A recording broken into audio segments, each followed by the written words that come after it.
Friday's Baptist brief, I mentioned that the British authorities' strict enforcement of the Clarendon Code meant that Baptist pastors in the late 17th century were under the constant threat of imprisonment.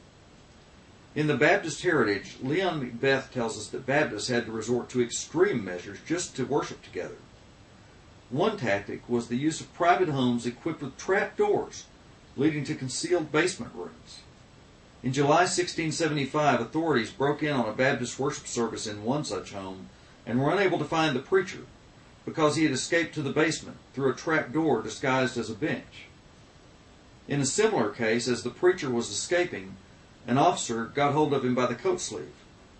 But the preacher jumped, the coat slipped off of him, and he escaped.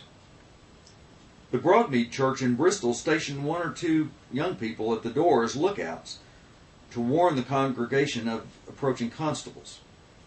Another strategy that these Baptists often used to slow down the authorities was to cluster worshipers on the stairways leading into the house so that the pastor and other worship leaders would have time to get away. Macbeth relates that yet another strategy devised by the Baptists in Bristol was to gather for worship at one house while the pastor preached from an adjoining house, if you can picture that.